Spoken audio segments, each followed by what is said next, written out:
একটা বালু দৌন ছাড়া লাগাইনি, সবগুলো বালু আগে ধুইয়া লইছে, এরপরে আপনার শুকাইয়া এরপরে আস্তর করছে, যাতে করে এক সুতা বালুর ভিতরে সামান্যতম কোনো লবণ কিছু না থাকে, বিল্ডিং যেন মজবুত হয়। ইসরাফিলের আব্বাও যদি ফু দেয় যাতে বিল্ডিং ভাঙবে না, এত পিওর বালু না। বালু তো একদম ধুইয়া লইছে না। তাহলে আমি বললাম যে মাশাআল্লাহ ভাই, আমি এদূর বুঝছি যে আপনি বালু মধ্যে যেন বালু না থাকে এই জন্য ধুইয়া লাইছেন। আপনি সে কয় না যে ধুইছি এই জন্য যাতে বালু না থাকে, আপনি বালুরে কিতা ধুইলেন আমি বুঝলাম না। দুনিয়া এমন বুঝা বুঝছে। মুসলমান আপন ছেলে বরবাদ, এক ওয়াক্ত নামাজ নাই, অভিভাবক জানেও না। ছেলেটা সারাদিন সারা রাত মোবাইলে কত নারী দেখে, কত উলঙ্গ ছবি দেখে, বাবা মার খবরও নাই। উনি আছে ময়মনসিংহে বালু আনতেছে। নাইজেরিয়ান 1 নাম্বার লোহা কাঠ দিয়া ঘরের বিল্ডিং এর ফ্রেম দিছে, দরজার চৌকাঠ লাগাইছে, সব কিছু জানে। কোনখানের কাঠ, দরজার চৌকাঠ কাঠ কোনটা 1 নম্বর, পাল্লা কোনটা 1 নম্বর, ইট কোনানে 1 নম্বর, সিমেন্ট কোথায় 1 নম্বর, সব জানে। কিন্তু সন্তান কেমনে মানুষ করে, বাচ্চাটাকে কিভাবে আখিরাত শেখানো যায়, এই ব্যাপারে উনি কিছুই জানেন। এই ব্যাপারে উনার, অথচ এক মুমিন, এক ইমানদারের খোদার কসম, মৃত্যুর পূর্ব মুহূর্ত পর্যন্ত, শেষ নিঃশ্বাস পর্যন্ত এক মুমিনের তার পরিবারের ব্যাপারে আখিরি চেষ্টা হলো আখিরাত। শেষ চেষ্টা হওয়া উচিত আখিরাত। আম কুনতুম শুহাদা ইয হাদারা ইয়াকুব আল মাউত ইয ক্বালা লিবানিহি মা তা'বুদুনা মিন বা'দি। কোরআনুল কারীমের মধ্যে আছে, আল্লাহ তাআলা বলেন, ইয়াকুব আলাইহিস সালাম তার 12 জন সন্তান, এই 12 জন সন্তান ইয়াকুব নবীর, ইয়াকুব আলাইহিস সালাম এর 12 জন সন্তান ছিল, যে ইউসুফ বিনয়ামিন, ওনারা 2 ভাই, আরো 10 ভাই পানিত ফেলা কূপে ফেলাইছে, যে 10 ভাই, এ কয়জন হলো 12 জন। 12 জন সন্তান ইন্তেকালের সময় ইয়াকুব আলাইহিস সালাম ওনার চারদিকে বসাইয়া, কোরআনে আল্লাহ বলছে, উনি জিজ্ঞেস করছে, মা তা'বুদুনা মিন বাদি, ছেলেরা আমার, মৃত্যুর পূর্বে শেষ তোদের কাছে আমি জানতে চাই, তোমরা আমার পরে কার ইবাদত করবা, কার গোলামি করবা, আমি শুধু এই কথা শুনতে চাই। ক্বালু না'বুদু ইলাহাকা ওয়া ইলাহা আবাইকা ইব্রাহিমা ওয়া ইসমাঈলা ইলাহান ওয়াহিদা। ছেলেরা বলল, আব্বা, যুগ যুগ ধরে আপনি যেই ইলাহের ইবাদত করতেন, আপনার পূর্বপুরুষ ইসহাক, আপনার পূর্বপুরুষ ইব্রাহিম, ওনারা ইসমাইল, ওনারাও যেই রবের ইবাদত করত, আমরাও মৃত্যু পর্যন্ত সেই রবের ইবাদতই করব। তো ইয়াকুব আলাইহিস সালাম বলছে, ঠিক আছে আব্বা, আমি বিদায় নিলাম, আমি নিশ্চিন্ত হলাম, আমার সন্তানের কাছ থেকে আমি শেষবারের মতো আল্লাহর ইবাদতের কথা মনে আছে কিনা এটা জেনে রাখলো। চিন্তা করে দেখে হযরত ইব্রাহিম আলাইহিস সালাম, কোরআনুল কারীমের মধ্যে আছে, ইব্রাহিম নবী আল্লাহর কাছে দোয়া করতেন, রব্বি জাআলনি মুকিমাস সালাহ ওয়া মিন যুররিয়্যাতি রব্বানা ওয়া তাকাব্বাল দুআ। কোরআনুল কারীমের মধ্যে সবচেয়ে বেশি দোয়া হলো ইব্রাহিম নবীর দোয়া।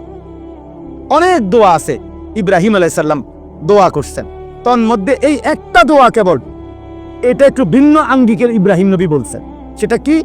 ইব্রাহিম আলাইহিস সালাম বললেন, এই যে এখন বললাম, উনি বললেন, আল্লাহ, আপনি আমাকে শতভাগ নামাজি বানায় দেন, অমিন যুররিয়াতি, এবং আমার সন্তানদেরকেও, আমার বংশধরকেও আপনি নামাজি বানান। এরপরে বলছে, আল্লাহ, আমার আরো দোয়া আছে, সামনে বলতেছি, তবে রব্বানা ওয়া তাকাব্বাল দুআ, এই দোয়াটা এখনই আলাদাভাবে এখনই কবুল করে। এটা আমার আলগা দোয়া, এটা স্পেশাল দোয়া, পরেরটি দিবেন না দিবেন পরে, কিন্তু এটা দিতেই, যে আমাকে নামাজি বানাবেন, আমার সন্তানদেরকে নামাজি বানাবেন। এক পিতার দোয়া এটা, এক পিতার স্বপ্ন, আমার ছেলে নামাজি হবে, আমার মেয়ে পর্দানসীন হবে, আমার স্ত্রী চরিত্রবান হবে। আর কিছু নাও যদি মিলে, খোদার কসম, কোনো অসুবিধা নেই। স্ত্রী সন্তান যদি বছরের পর বছর মাটিতেও ঘুমায়, তাইলেও কোনো সমস্যা নাই। আর বদ্দিন আর নাফরমান যদি কারুনের খাতেও ঘুমায়, যদি কারুনের ধনভাণ্ডারও যদি পায়, অথচ নাফরমান, বেঈমান, বেনামাজি, বেহায়া, চরিত্রবান, অথচ সে কারুনের যত সম্পদ বেটা, ওই সম্পদ যদি তোমার সন্তান পায়, খোদার কসম ওইটা ব্যর্থ, ব্যর্থ, লানতের যোগ্য ছাড়া আর কিচ্ছু না। অভিশপ্ত,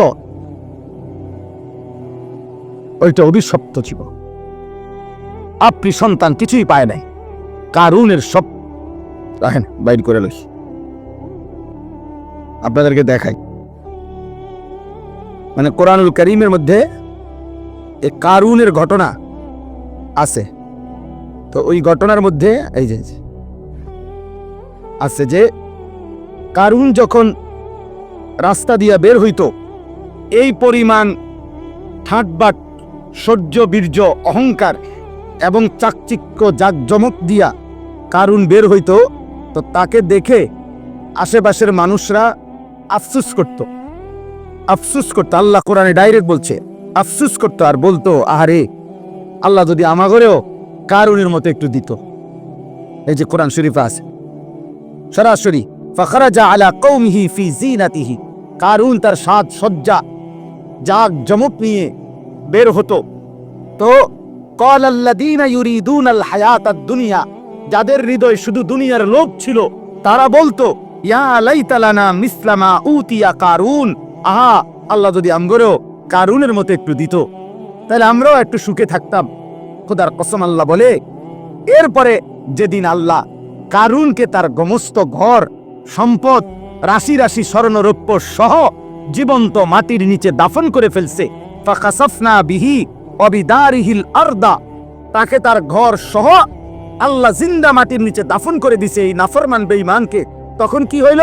ওয়া আসবাহাল্লাযীনা তামান্নাউ মাকানাহু বিল আমস ইয়াকুলুনা ওয়াইকা আন্নাল্লাহা ইয়াবসুতুর রিজকা লিমান ইয়াশাউ মিন ইবাদিহি ওয়া ইয়াকদির লাউলা আমান্নাল্লাহু আলাইনা লাখাসাফা বিনা। পরের দিন কারুনের এই নির্মম পরিণতি দেখে ওই গতকাল পর্যন্ত যারা আফসোস করত, তারা বলতো, আল্লাহ আপনার হাজার কোটি শুকর, আপনি যাকে যে দুর্মন চাইছেন এ দূর দিছেন, আল্লাহ আপনি দয়া করছেন, তার মতো আমাগরে দেন নাই, নাই তো আজকে তার সাথে তো আমরাও ডুবে যাইতাম, আমরাও তোর মাটির নিচে ধসে যাই। এখানে সরাসরি কোরআন শুরু করা। পরের দিন আফসোস করছে, হ্যাঁ আল্লাহ আপনি আমগরে রক্ষা করছেন। এই ডাকাতের মতো, এই নাফরমান বেঈমানের মতো যদি আমগরেও দিতেন, আমরা তো ধ্বংস হয়ে যেতাম। এই জন্য বাবা, যে বাচ্চাগুলো আল্লাহর কোরআনের হাফেজ হইল, যাদের মাথায় পাগড়ি দেওয়া হলো, হাসরের দিন আপনি তাদেরকে দেখবেন, ওরাও আপনাকে দেখবে। আর ছেলেরা, তোমরা যারা এই মহল্লার ছেলে, অথবা তারা যেই মহল্লার, তোমরা যারা এই তার মহল্লার পাশাপাশি, তোমরাও তাকে দেখবা, তারাও তোমাদেরকে দেখবে। একটা গুরুত্বপূর্ণ কথা মনে রাখবেন, কোরআনুল কারীমের মধ্যে আছে, ফাইন্নামা হিয়া জাজরাতুন ওয়াহিদাতুন ফাইদা হুম ইয়ানজুরুন। আল্লাহ তাআলা বলেন, হাসরের মাঠটা কি? আল্লাহ বলেন, ইসরাফিলের একটা ফু। ইসরাফিল একটা ফু দিবে দ্বিতীয়বারের মতো, আর কবরের সবকিছু উপরে উঠে আসবে, আর হাসরের ময়দান হবে, আর প্রত্যেকে তাদের পরিচিত জনকে একে অপরে তাকাইতে থাকবে। এই জন্য তাফসীরের মধ্যে আছে, কিয়ামতের দিন আমাদের প্রত্যেককে কিন্তু আমাদের পরিচিত লোকজনদের সাথেই দাঁড় করানো হবে। মানে আমারে চীনের মানুষের লোকে দাঁড় করাইতো না, আমারে কোনো জাপানের মানুষের লোকে দাঁড় করাইতো না, আমারে আমার পরিচিত লোকদের সাথেই কি করানো হবে? দাঁড় করানো হবে। ফাইদা হুম ইয়ানজুরুন, একজন আরেকজনকে, আরে সিরাজ ভাই নিন, উনি বলে, আরে আনিস ভাই, এই যে উনি, তো আমি এখন উনাকে এখানে দেখেই উনি আমার সামনে আইসা সালাম দিছে, তাকাইয়ে আমি, আরে সিরাজ ভাই, উনি আমার সাথী, আমরা একসাথে কামিল পাস করছি, একসাথে একই ইয়ারমেট, তাইলে এরকম পরিচিত। ফাইদা হুম ইয়ানজুরুন, একজন আরেকজনকে দেখবে, চিনবে, আরে দোস্ত, আরে আপনি, এইভাবে চেনা জানা পরিচিত মানুষদের মাঝেই উঠবে খোদার কসম। তখন যার আমলনামা ডান হাতে দেওয়া হবে, সে তার এই পরিচিত লোকগুলাকে একটা চিৎকার দিয়া আমলনামাটা হাত দিয়া দেখায় বলবে, হা উমুকরাউ কিতাবিয়া, আমার আমলনামা দেখো, আমার নাম জান্নাতীদের কাতারে উঠছে। দেখো দেখো, এবার নাফরমান কি দেখাবে? কি দেখাবে? বেঈমান কি দেখাবে তখন?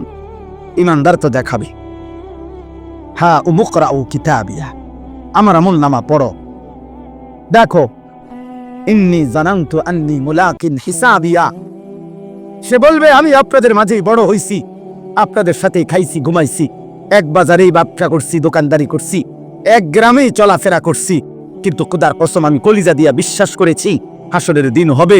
এই জন্য আমি বাজারও করছি, নামাজও পড়ছি, সংসারও করছি, হালালও খাইছি, রোজগারও করছি, কষ্টও করছি, আবার হালালের দিকেও খেয়াল করছি, হালালের দিকেও খেয়াল।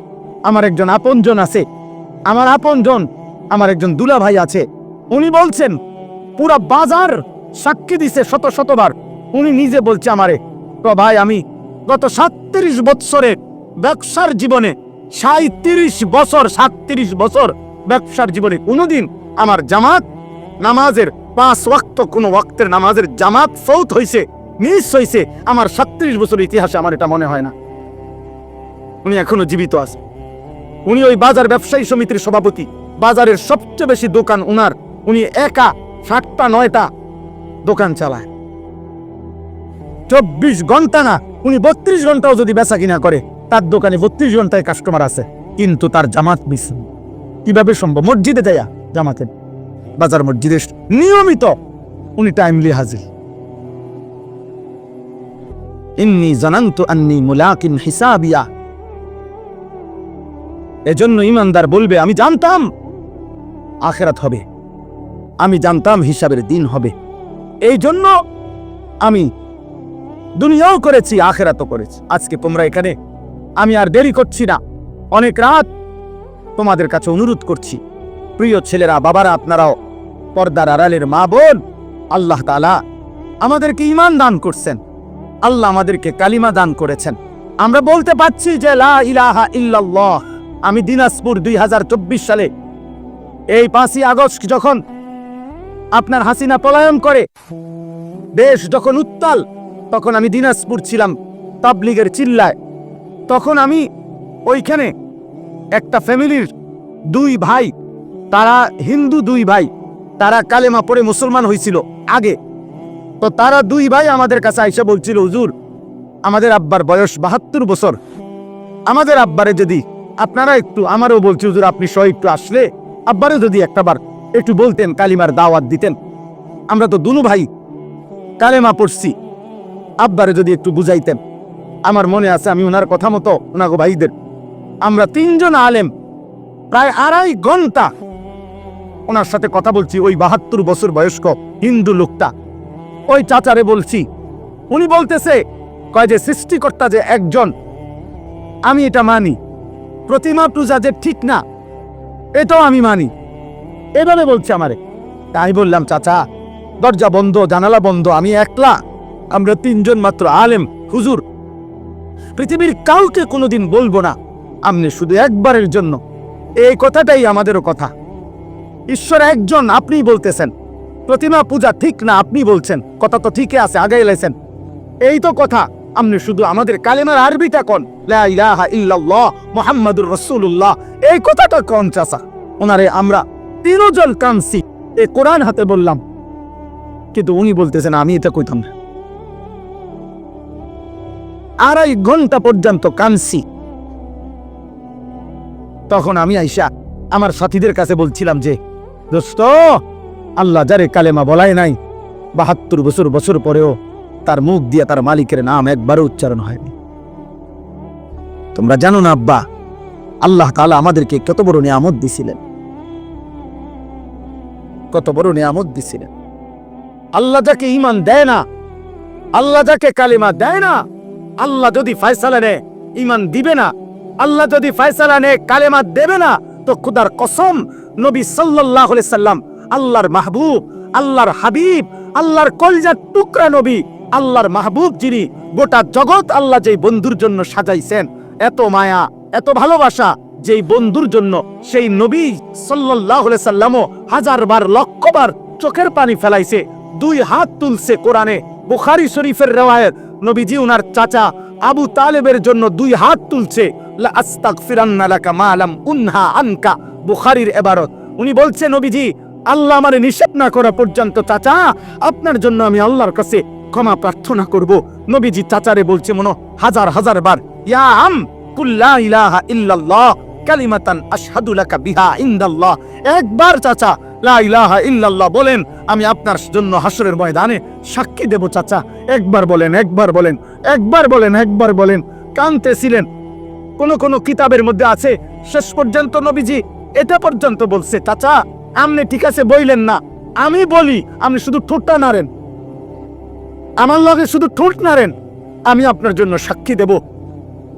আল্লাহ তাআলা বলছে, মা কানা লিন নাবিয়্যি ওয়াল্লাযীনা আমানু আন ইস্তাগফিরু লিল মুশরিকিন ওয়ালাউ কানু উলি কুরবা। কোরআনের আয়াত, সূরা তাওবার আয়াত। আল্লাহ আয়াত নাজিল করে বলছে, বন্ধু সাবধান, হাত নামান, নামান, হাত নামান, হাত নামান। কোন নবী এবং ইমানদার কারোর জন্য অনুমতি নাই মুশরিক বেঈমানের জন্য আমি আল্লাহর কাছে ক্ষমা প্রার্থনা করার অনুমতি নাই। আমি ইমান দেব না বলছি, দেব না যে দেবই না। আপনি হাবিব, আপনি মাহবুব, সব ঠিক আছে, কিন্তু আপনি বললেও দেব না। যারে দেব না তারে দেবই।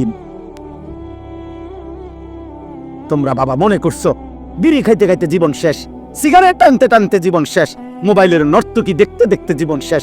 নাফরমান বেটা, চুল একটা ঠিক করতে করতে বেটা ছাগল, তোর মতো ছাগল বেটা, তোরে বেঈমানে একটা চুলের ফ্যাশনের মধ্যে নিয়া তোরে তার দলে নিয়ে গেছে গা। তোরে বেটা একটা কয়টা উলঙ্গ নারী মোবাইলের কয়টা ধরতেও পারো না, সুইটাও পারো না, শুধু সাইয়া তাকে ব্যয় কইরা এই কয়টা নর্তকী দেখাইয়া তোর ইমান নিয়ে গেল, তোর আখিরাত নিয়ে গেল, তোর কপালের সেজদা নিয়ে গেল, তোর আল্লাহ নিয়ে গেল, তোর রাসূল নিয়ে গেল। থুতো মারি তোর কপালে, তোর কপাল, তোর কপালে, তো বেনামাজি তোর কপালে থুতো মারি, তোর কপালে। ছি ছি ছি ছি, কি দেখাইয়া তোরে নিয়ে গেল বেটা? সারাদিন তোরে কি দেখাইলো?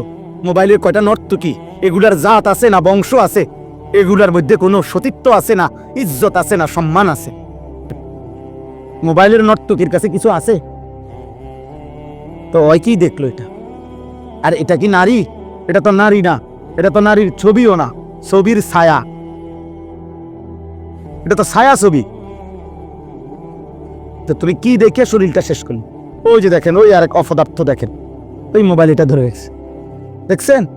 রাত 12টা বাজে, বিবেকের কোনো অনুভূতি নাই। হ্যাঁ, মনে করছে জীবন মানে মোবাইল, এটাই ভাবে, মনে করছে জীবন মানে চুল ফিরাইতাছি, কেউ মাতে না, আমারে যে সুন্দর লাগে, বুঝেন না, খাড়াইয়া মুতি যে সুন্দর লাগে আমারে, যেন দিয়ে মুতে ধরে হেন দিয়ে মুতালা। এটা কি রাস্তার পাশে হেন দিয়ে গাড়ি যায়, সিএনজি যায়, মানুষ যায়, বেডুইত যায়, বেডিত যায়, কি মনে করে? আরে কি মনে করবো কি তা